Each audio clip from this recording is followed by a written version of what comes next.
So thank you. First, thank you all for joining us tonight. Before we get started with our esteemed panelists, I just want to acknowledge the Lenape tribe of Newark, New Jersey, on the land that we're on currently. So I also just want to make it imperative to please, the census, the 2020 census has just been pushed back, I believe, to September 30th. So we just want to make it, I think right now, last time I checked earlier today, I believe Newark, New Jersey was at 46%. So I just hope we can we get to 56, 66, 76, 106. Yeah. I think more than ever, it's just imperative that we get, that we participate. It entails representation for us as well as funding for places like schools and hospitals. So, my colleague Dale just posted the my2020census.gov link in the chat room, the group chat, which is where you can also post any questions you may have for the evening. But yeah, they say it takes 10 minutes, not boasting, but it didn't even take me 5. So, it's very, it is very quick, very quick. Yep. So, in order, so let's just get into it. So this past summer here in Newark, a coalition of community groups, local artists, residents, and representatives, including Mayor Ross Baraka, came together to paint a 25-foot-long mural akin to similar messages painted in cities throughout the United States, Black Lives Matters, with the word all preceding Black Lives Matter. The word all, in addition, served as a statement of inclusivity, which was fitting as this was painted on Global Pride Day. Excuse me. And some of the attendees at the event, waved LGBTQ and trans pride flags. And it was a reminder that the struggle for Black lives is broader than it may often be perceived. To me, at least, that's how I read it and understand it. Of course, Black LGBTQ plus community have historically been integral to the ongoing struggle for African American liberation. Just a few figures, gods to me, James Baldwin, Angela Davis, Bayard Russ, contributors to more civil rights movements, and their actions and words carry just as much weight today. And it should absolutely be noted that as the world chants Black Lives Matter, Alicia Garza and Patrice Cullors, 2 of the co-founders of the Black Lives Matter movement, both identify as queer. So our Black LGBTQIA plus brethren remain essential to social justice, culture, spirituality, technology, but also face what I think of as a double struggle against the injustice that plagues the Black community as well as the LGBTQIA community. So I am, first of all, I'm thankful to have 3 of the people immersed in that struggle, that ongoing struggle, with us tonight. And definitely want to thank them on behalf of the Newark Public Library for joining us. So we have Beatrice Simpkins, who is the director of the Newark LGBTQ Community Center. Denise Hinds, the assistant executive director at Good Shepherd Services, and Gary Paul Wright, the founder, / Executive Director of the African American Office of Gay Concerns, community-based nonprofit. So again, thank you all for joining us tonight. And, you know, I guess I was thinking we could probably just start with, you know, what are some of the resources, assistance that you and your organizations provide for, you know, the LGBTQ community. So whoever would want to start with that. Gary, we're going to kick the ball to you first, okay? Thanks a lot. Well, like Reggie said, I am the executive director of the co-founder and executive director of the African American Office of Gay Concerns. Thank you for having me and reaching out and, you know, allowing me to speak my piece. We're located in Newark, New Jersey. We just celebrated, well, we're celebrating 20 years of existence this year. We've been in a spot on Broad Street since 2002. We do HIV testing. We have we do syphilis testing for gay men. We get funded from the Department of New Jersey Department of Health. We also have a transgender component called TGIF. Thank goodness I'm fabulous. We've had trans women on staff for many, many years. I don't have one on staff now because they keep getting, you know, trained and then they move on to other agencies and get more money. So you can't stand in their way. But I actually do have a trans man on staff now. So that's the first time we've ever had a trans man on staff. So we're growing just like everybody else is growing. We're just happy to be here and just happy to serve as a resource. You know, y'all come on down, you can get tested, it's all free. We also have masks and gloves if you need them, so, and condoms. So people are still having sex, so come on and get your condoms, okay? And I'll pass it on to Denise now. Well, I'm here representing the Newark LGBTQ Center, Community Center in Newark. My day job is Assistant Executive Director of Good Shepherd Services, which is a youth serving, family serving organization in New York City. But my focus tonight is really around the work that we're doing at the Newark LGBTQ Community Center. And I know that Beatrice is dying to tell you all that we do there because it's a pretty amazing place. It's a small place with very, very, very few resources. And we're always looking for more support. As the chairperson of the board, which I've been doing now for about 5 years, I have to say that it's a very fulfilling and rewarding place to support, but at the same time, we need more and more support. So B, why don't you say what we do?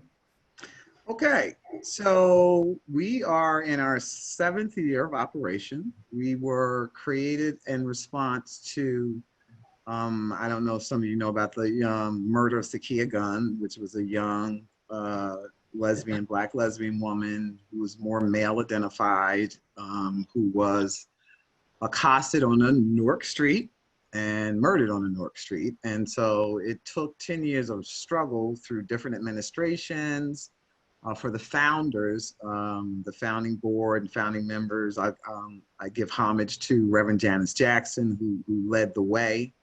And so the center was created in 2013. What we have always been, our main purpose for existence is to be a safe space for people to come in and drop in and be in community with like-minded people. And we did a lot of social programs. We're talking pre-COVID. We had game nights on Wednesdays. We had a youth game night on Friday. We had yoga on Saturday mornings. We had a community dinner once a month. We had developed, right before COVID, we had, one of our volunteers was organizing a community dinner for folks to get together. We had movie nights. We often sponsored different events for the community to use our space for different kinds of meetings. We had open mic nights, and then we would have forums around things like policing, safe spaces in Newark, supporting LGBT businesses, or whatever, the community might have wanted to talk about because something may have happened. There may have been some sort of event that, you know, touched the hearts of people, and so they wanted some place to come and talk about it. We had a fundraiser called a Dance-a-thon, which is a lot of fun, which I miss because we can't shake a leg right now together. But we used to have the Dance-a-thon annually, and we also did work with Liberation and Truth, and we also did work with Unity Fellowship Church of Newark. And so we were just, we existed to give the LGBTQ community a place to go, a safe place to go. And we especially did that for people of color.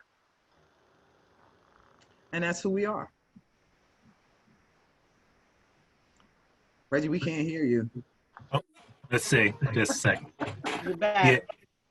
Yeah. All right, so hopefully this is coming through a little better. Yes.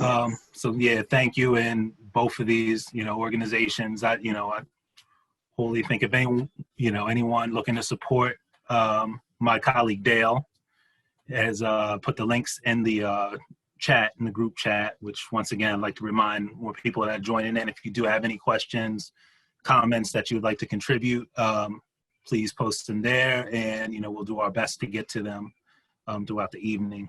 So, but yeah, the work y'all are doing, you know, it's essential and, you know, highly appreciated. And, you know, one of the things I'm curious about is how this current crisis with the current COVID crisis has sort of impacted your work and the work of the organization, you know, if you've been able to make do, or how it's sort of stunted the work that you're currently doing. So anyone who would. I'll take it first. So the biggest thing that affects, I think, not only our center, but all nonprofit organizations, is the ability to raise money. And, you know, you've seen a dramatic drop in, you know, private donors and the redirecting of public resources because, and rightfully so, we have this pandemic, and so we need to protect people and save people's lives. And so that's been a big issue. Like, most of your fundraisers are in person. You know, you have galas or events or ticketed events and that kind of stuff. So we've had to totally rethink how we are going to sustain ourselves, because we don't know when this is going to end. And we don't want to do things that would make, put people in harm's way. So we are going to be, you know, responsible people. We are going to listen to the public health officials and the doctors, and we are going to try to keep our community safe. And so we've had to switch to being virtual.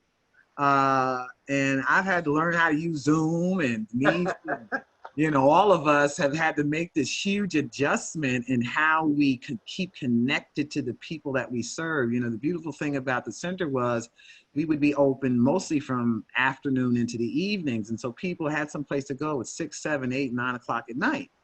And so that's been taken away from them, a place to gather with their friends, to have game night. And so a lot of the calls that we get now are about people missing being able to socialize. You know, we're isolated. And so we have to rethink how we can create opportunities for people to be able to get together, have fun, enjoy themselves, and support the center. And so we did shift over to have a really great drag bingo, which was a lot of fun. First time I've ever participated in it. And we, you know, had quite a few attendees. And I really, really enjoyed it. And I think everybody else did too. And so, you know, we have to shift now to be able to connect to our community in a different way until we are able to be in person. Like, for instance, the library building just recently reopened on a limited capacity. So from March until maybe a week ago, we weren't even allowed into this, we couldn't get into the 5 Washington Street location. And so, now that I think it's partially open for curbside pickup of, you know, lending and stuff like that, but we can't get it. We can't have events, and we can't bring people together. And so how do we do that? How do we have the resources? How do we get volunteers engaged again, you know, to help us do these things? We need volunteers to have tech skills, social media skills. And so it's made us shift in our approach to how we connect to the community and what kind of entertaining, social, wonderful, interesting things can we provide for the community, and what kind of resources can we get to the community during this time of COVID.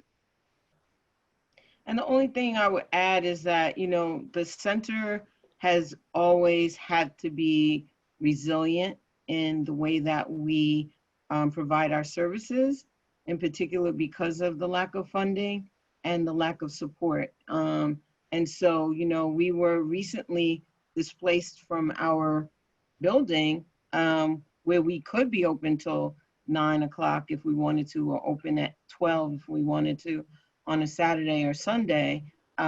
We were displaced, and, you know, luckily the library gave us a home, but we've had to like rebuild ourselves several times based on kind of these unforeseen circumstances like COVID. So, you know, we're not going to let COVID stop us. We didn't let, you know, whoever bought our building and tore it down and is going to build something else stop us. It's just like that resilience is something that I think, you know, as Black folks, we have that in us anyway. And we will continue to just keep on going on regardless of COVID or whatever that comes our way. We're sort of like in the same boat with everybody else. We did close down for a while, you know, when the big shutdown happened, lockdown happened. And we were able to kind of reopen like in mid-June, but we're only open like part-time from noon to 4, only because initially I just wanted to protect my staff. I didn't want them, you know, being in hordes of people when we didn't know what was going on, and before, you know, everybody was started wearing masks and things like that. So we just kind of followed the plan like everybody else. Once we did open, and what's still happening is people are still a little scared about coming in. We've had some clients trickle in, and I know we're like a lot of HIV organizations, you know, we're just taking as many precautions as we can. You know, we got the PPEs, I got my, you know, my thing on here and stuff like that. But we are testing, and but like I said, it's slowly coming back to normal. But it's going to take a while. But one of the things that's affecting us now is one of the things we do is group interventions. We have Many Men, Many Voices, which generally has like 12 to 16 people come in.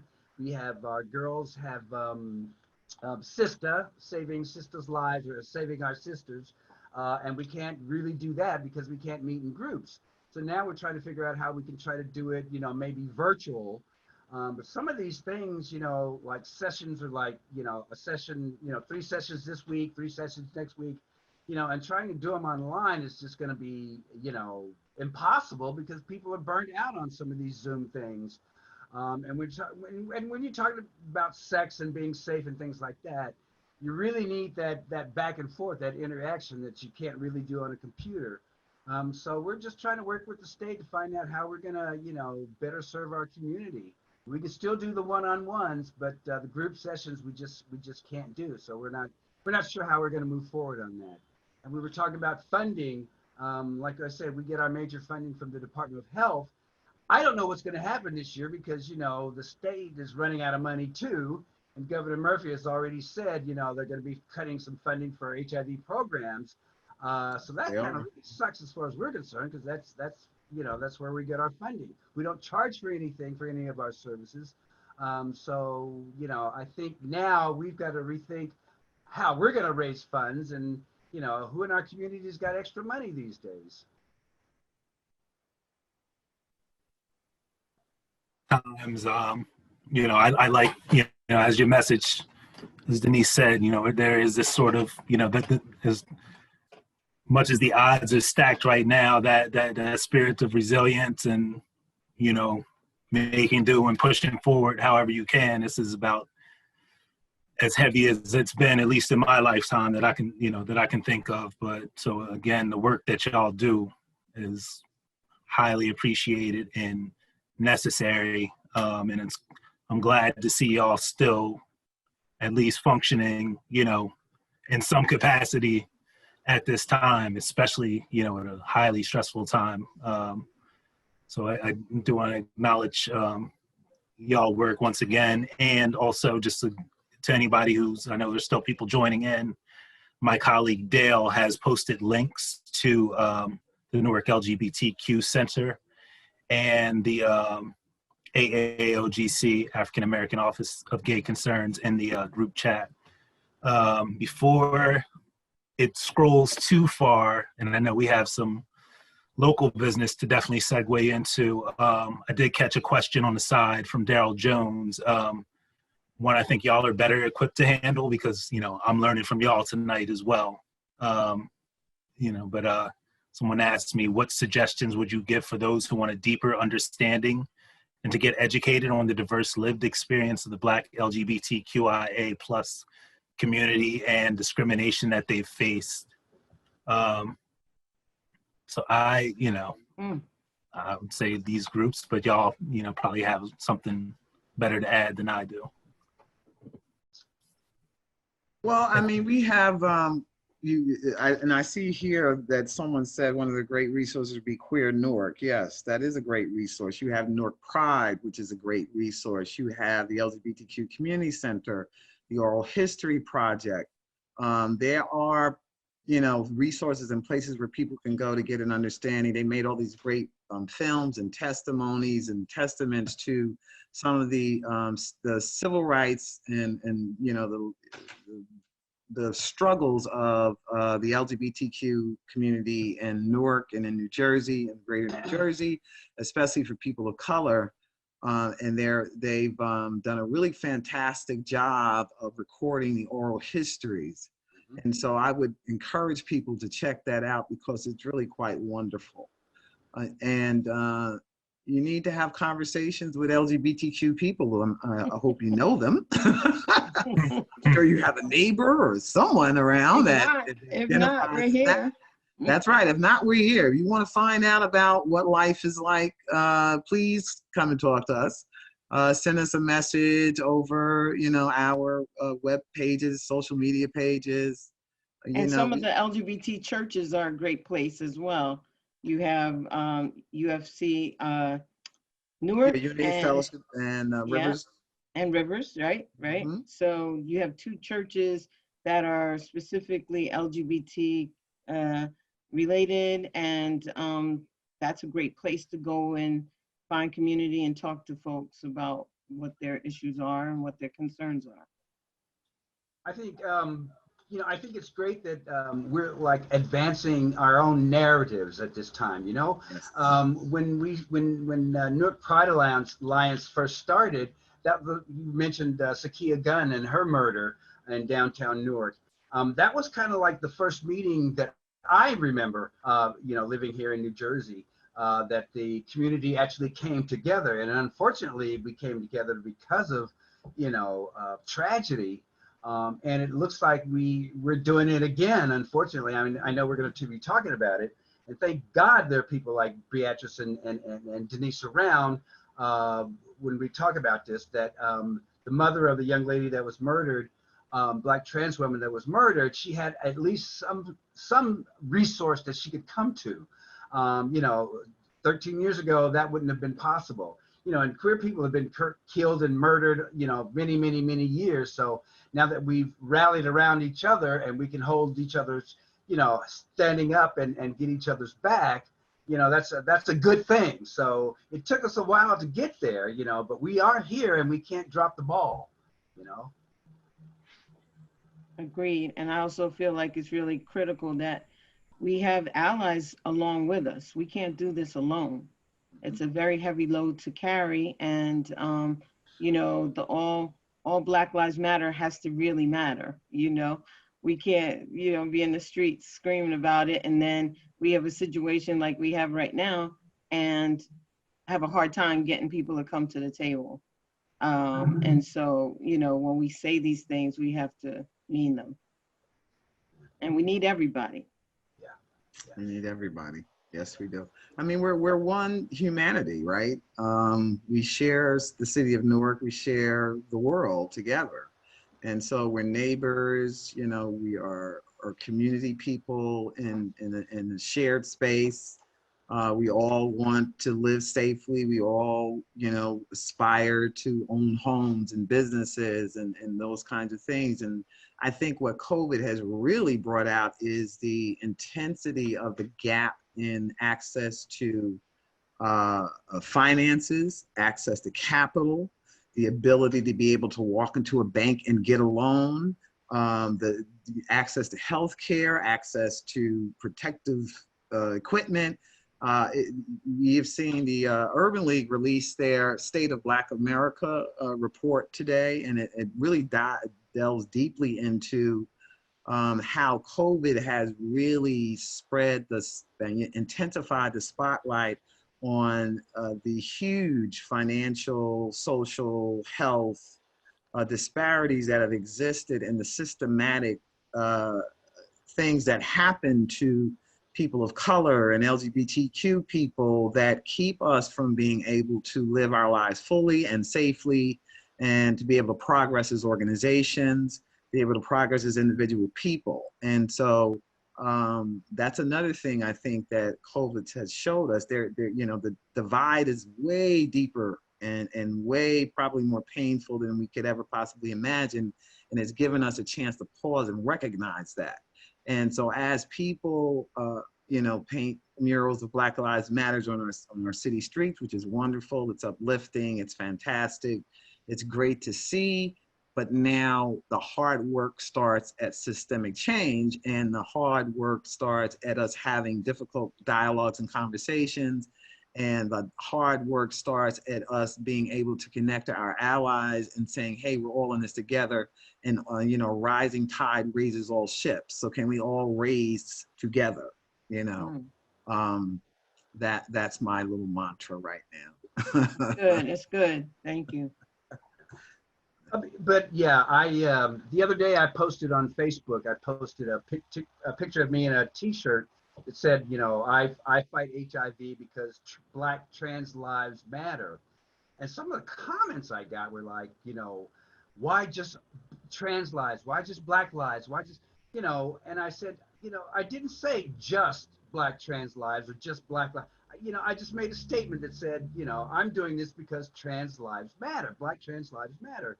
And people want to like pick it apart and just tear it apart. It's like, you know, you have your story, I have mine, and I should be able to talk, you know, talk my truth without people piling in on it. You know what I mean? But it's just like with the elections last year or 4 years ago, when people were ragging on Obama and Trump and all this other madness, and it's like, y'all, we're all in this together. So, you know, right. It's just, you know, and even today, people, when we posted stories about Ashley Moore, people are like, you know, what's wrong with people? Why can't we all get along? And, you know, it's because we got crazy leaders out there that don't know what the hell they're doing. You know, we got Black people tearing down other Black people. You know, that we got to stop this stuff, man. We got to stop it. Okay. I want to say, you know, one of the things that inspired me, as far as, you know, I mean, I felt some sort of allyship prior, but even recently, just seeing within my timeline, an argument between someone fighting about, you know, Black Lives Matter, Black LGBTQ lives, and, you know, akin to what you were just saying, that why does it have to be this? You know, why do we, you know, doesn't that diminish from this side when this encompasses all of us? Right. You know, and you should just be as concerned with, you know, an Ashley Moore as you are with an Eric Garner and everyone else. It should all those names should be, you know, sadly, all those names exist for the reason they exist in the national lexicon, but they should all be concurrent and running together. So I think that's, you know, I definitely want to have some time to talk about Ashley Moore.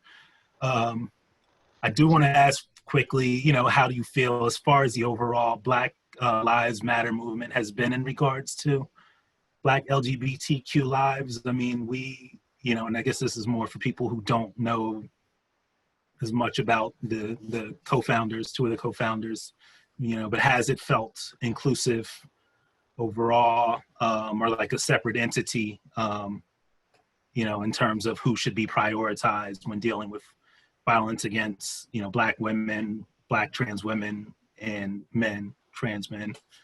Do you feel like it's been sort of a cohesive, you know, because I think there's many voices from beneath, but maybe from the top down, where it is like a push to ensure that we all are covering all these issues under this banner.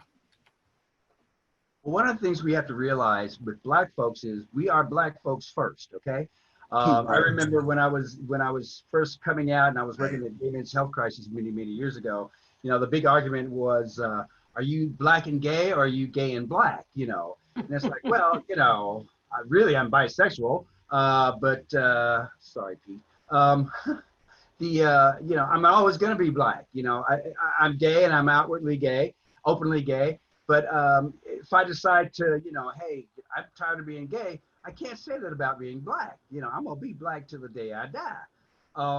So I think with Black queer people, we have this dual identity.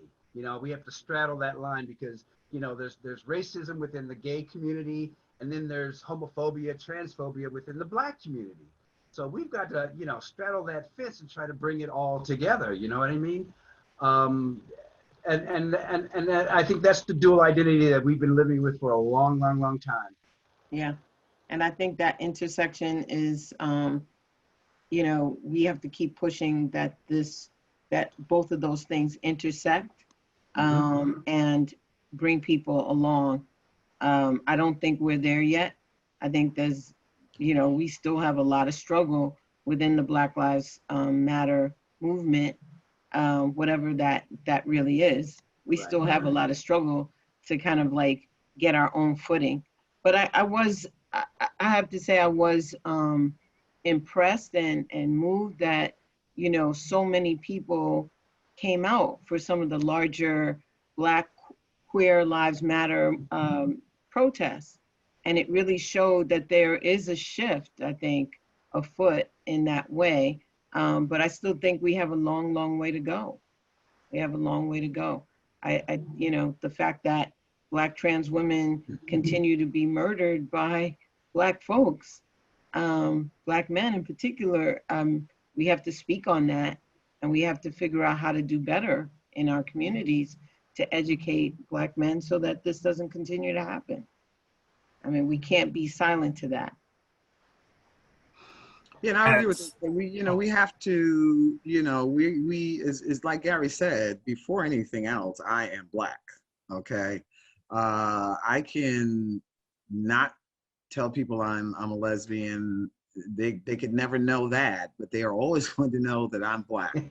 And that goes for the person who's wants to consider whether they're going to hire me or not. That goes for when I go to apply for housing or not. You know, there's a commercial out right now. There's this Black police officer said, I can take off my police uniform, but I can't take off my skin. You know, I am always Black. And so that, you know, that the interaction of that happens differently, you know, where you're moving at. But I do believe that when they say Black Lives Matters, I don't think they're excluding LGBTQ people.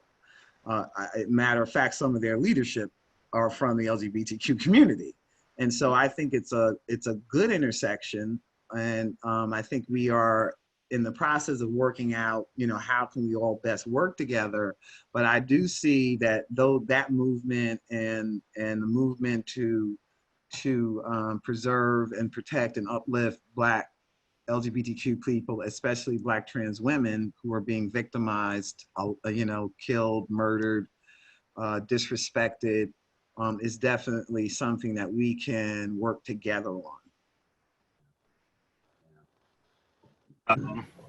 Talk about, you know, that's a good segue into Black trans women. I believe I read earlier that I think plus murdered this year, in higher numbers than even 2019. Right.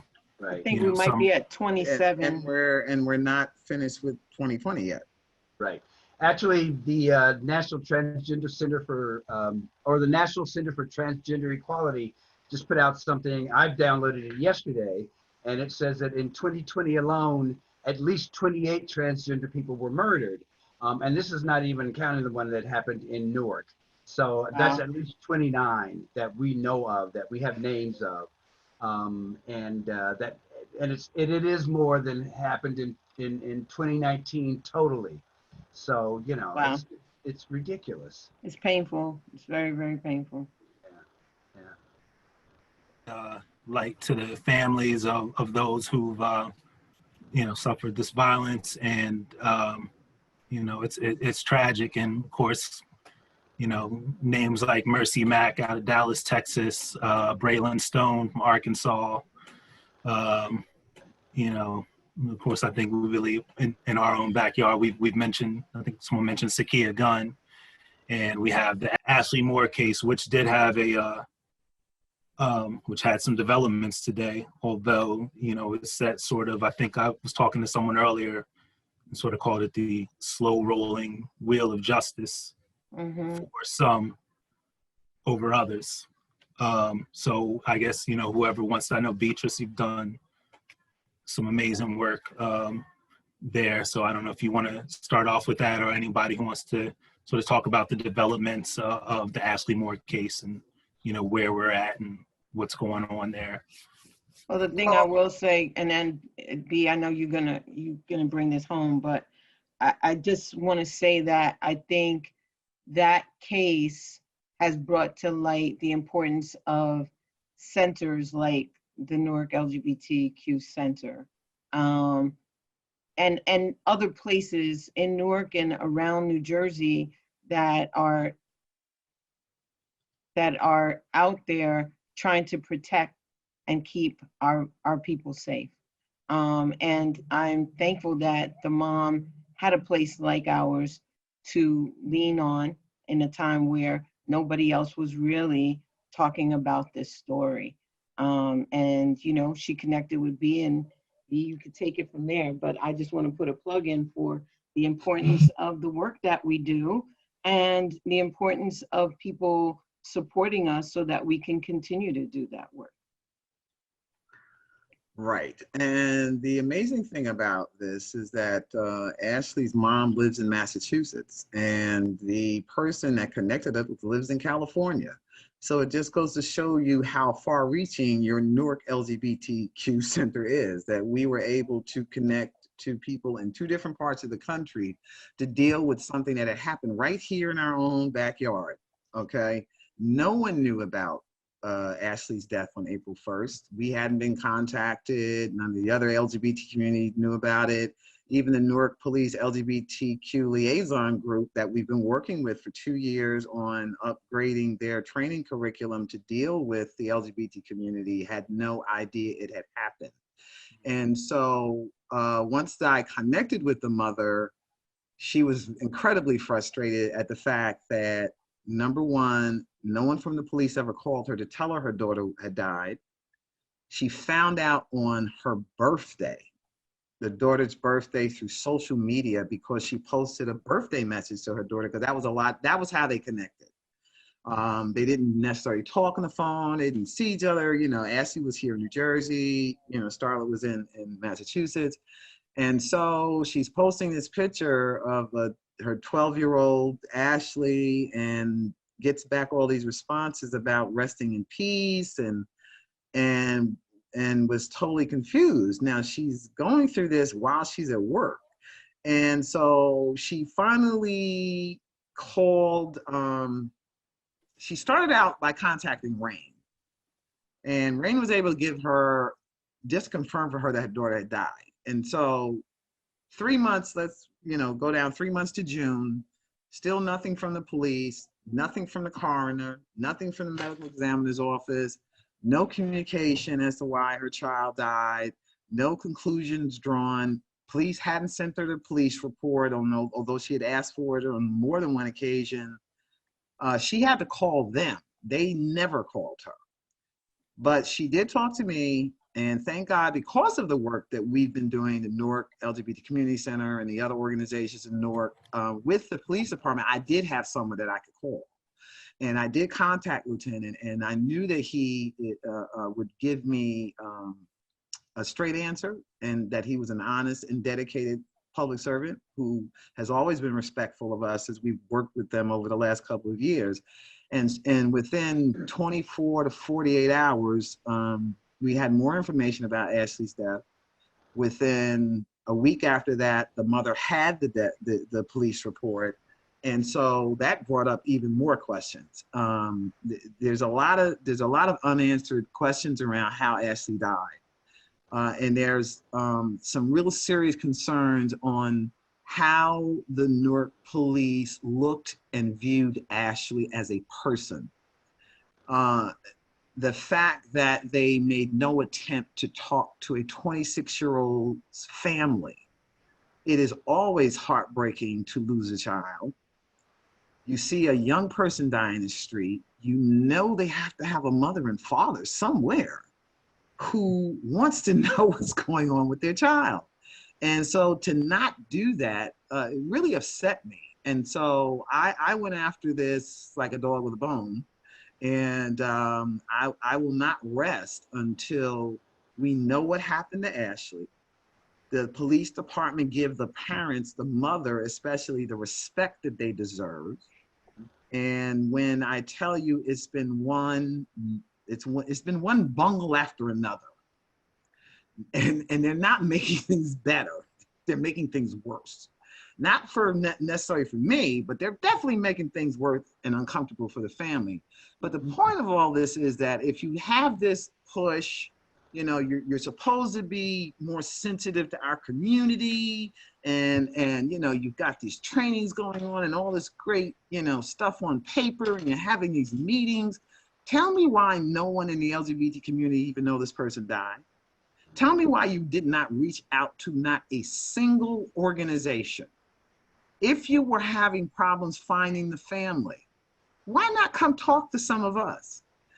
Ashley had been a member of Project WOW at NJCRI. She was a resident of the Rain Foundation for a period of time, and she finally transitioned to the Y.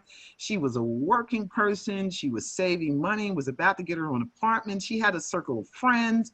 She's from the community. So reach out to the community and say, can you help us find this young lady's family, number one? And maybe can you also help us to find out what actually happened to her? It was just, it felt bad. It was angering, it was frustrating. And now you have a mom who's always in Massachusetts who was unemployed. She didn't have the money to come to Newark. She didn't have the money to make trips here to advocate on behalf of her child. You know, she just started working again, I think maybe a week or two ago. This woman is a nurse. She works long hours. She has a 2-hour commute to work. She needed someone to help fight for her child here in Newark. And I'm just happy that the LGBTQ Center was able to do that for her. And so, you know, I got on it. I started putting some stuff out, Denise and I, you know, connecting to people and publicizing this, because this was something that seemed to me that people wanted to keep quiet. And I kept wondering, why is it quiet? Why hasn't the press covered this? Why haven't the police made a statement? Why is it 3 months later and you haven't even drawn a conclusion about how she died? There's just so many things that's wrong with this. Well, they did draw a conclusion. It just wasn't. Well, it wasn't an investigative conclusion. Right. It was just an easy way to make it go away. Right. Tell them about the traffic lights. I mean, right. So, if you're familiar with where the YMCA is, there are several traffic lights right outside the building. And I know that from going to the gym there, and I know that from living in the neighborhood. And so there's film. And you don't look at it for 3 months. So April goes by, May goes by, June goes by and you never look at the film. The film was not viewed, according to the information I have, until I made a phone call to the Newark Police Department. And the LGBTQ liaison folks started looking into it and realized the film had not been viewed by the folks who were assigned the case. And so now that brought up different questions, because their original conclusion was that it was a traffic accident, not from police work, but from what the doctor said at University Hospital. And so once they viewed the film, they eliminated that as the reason why Ashley died. But you could have done that in April. And then after April, you could have started investigating what actually happened to Ashley. So now 3 months later, you know, we all watch Law and Order and CSI, and, you know, 3 months later, the scene of the crime changes, you know, physical things change. You may not have access to people and witnesses. And Ashley's body was claimed back from her family, and Ashley has been cremated without a cause of death on her death certificate. It says pending. How does that happen? How do you get cremated with no cause of death on your death certificate? I don't know how that happens. Now, I understand it was COVID, you know, the medical examiner's office was overwhelmed. But to me, as an investigatory kind of standard, how would you allow the cremation of someone who you're not even sure how they died, who died on a public street, and whose body exhibited evidence of violence? How do you do that? How does that happen? And I'd like some answers from the folks who are supposed to protect and serve the citizens, all citizens. And it may be a harsh thing to say, but it's all about Black Lives Matter, right? This was a Black trans woman in the street, and I really believe through the biases of how people view trans people and Black people, people in authoritative positions, they did not value Ashley's life, and that's why this happened. So we continue to work on it. We continue to fight for Ashley. The beautiful thing is it has brought out this beautiful coming together of so many folks around this issue. Young people, older people, and like Gary was saying earlier, you know, it's unfortunate that we, you know, it's like they say, you know, it's unfortunate you get to see your family members and it has to be at a funeral kind of thing. So tragedy, but tragedy sometimes births wonderful things. And so from this tragedy has come, I think, a renewed collective spirit among the LGBT organizations in Newark and greater New Jersey. As well as allies, and a tremendous outpouring from the trans Black community, many of whom are very young and very vulnerable. And I think it inspires them a little bit to know that there are people out here in this community who care about their lives and their safety, and we will do everything that we can to protect them and to make sure that they can live freely, that they can rent an apartment, that they can get a job, you know, and they can live their lives safely the way we should be able to. Right, right. We, you know, like I said, we can do another hour. I know there's still even a lot of other issues and things that we could report on, and you know, even this current room showed that we still need, there's still work to do. There is. So thank you again for, you know, the work that all three of y'all put in. And I know for Ashley, I believe we will share some of the resources, you know, your organizations on the Newark Public Library social media page. And I believe Ashley has a GoFundMe page, you know, for the family that we can also link on there as well. Right, and we need those resources, Reggie, just to say we really need those resources for the legal fund for her mom. to be able to continue to push this case. Everything that you see coming out now from, from the mayor to the police commissioner, or whatever his title is, we don't want to let this die. We need to get full answers. We need to get justice for Ashley. And in getting justice for her, we get justice for so many other people, right? It just shows that we can take this beyond one case, and not let these things get kind of pushed under the rug. So I think it's really critical that people, even if it's $1, contribute to that fund, please. And then the other thing is that we will be planning a vigil. We have a meeting tomorrow morning to begin the plannings of that. Ashley's soul cannot rest without some type of memorial, and we feel like she and her family deserve that. So a bunch of us will be working towards that. And, when the call to action comes out, we hope that people will join us at that vigil. Absolutely. Yes. Please be sure to share that with us so we can, also do our part in making sure we get the word out. And, it's a fight, and, I'm more than glad to be an ally within that. And, Thank you. It's 7 already, almost 7. So I do want to give y'all any, again, thank y'all, first of all, for being here with us. And, again, I can't say it enough, appreciate the work that y'all doing. If there's any kind of final or closing sort of statements, any information, anything you might have, that you might want to get out beforehand before we close out. I just want to say, we do appreciate our community, but we do need to hear from our community, not just their voices, but their checkbooks. Like I say, none of this is free. I mean, none of the stuff that we do, we don't charge for anything. So, Right. We got expenses. If you want to donate to us and designate it, to go somewhere else, we will do that. But we really, really need the community support right now. We can't do this work without you guys.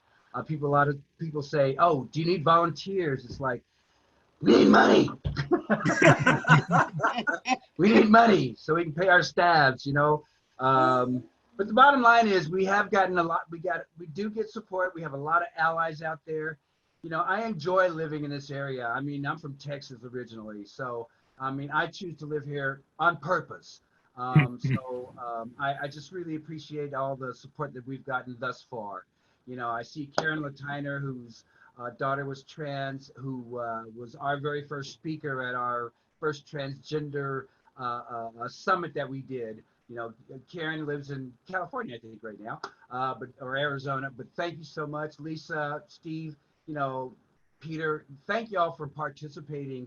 And come to our webpage, come to our Facebook page, AAOGC, Newark LGBTQ Center. Let us know what we can do to help, further this conversation along. Thank you. Appreciate it. Thank you. And Reginald, I want to thank you for organizing this. This was really quite wonderful, and we do need to have these conversations more often. And I'd, be happy to participate. And I thank everyone else who's joined us tonight, who's been interested in this conversation. Ditto. We can't hear you, Reggie. Hey, hear you, Reggie. I go again. My Gotta bad. get Thank your you. sweet spot there. Okay, there we go. There we go. Yeah, I was sinking into the chair here, but yeah, thank y'all once again. I want to thank my colleagues, Dale and Beth, who had their work cut out for them tonight. Yes, Appreciate indeed. y'all. That's the first time I ever experienced anything like that. I want to thank you all for taking care of it. With me both. So it's, but it's, again, it shows that it's still a lot to combat out there. So, the fight continues. Yes. But yeah, thank you again. Thank you, And everybody. please, follow us on Newark Public Library to find the links. And we'll also have everything posted in the chat for anybody who wants to revisit this on Facebook or YouTube's Newark Public Library's YouTube page. So Reggie, thanks anytime again. Anytime you want to like bring us back, we're ready for you, man. Okay. And I too want to thank you for putting this together. Absolutely. And I see the 3 exclamation points. And yes, my colleague Dale says vote. Vote. Yes, yes. Please, vote, please. vote. Please vote. Not vote early enough. The earliest you can vote, please get out and vote. Yep. Very necessary. So Amen. thank you. Bless you Have a all. good night, everybody. Good night, everybody. Good night. See y'all later.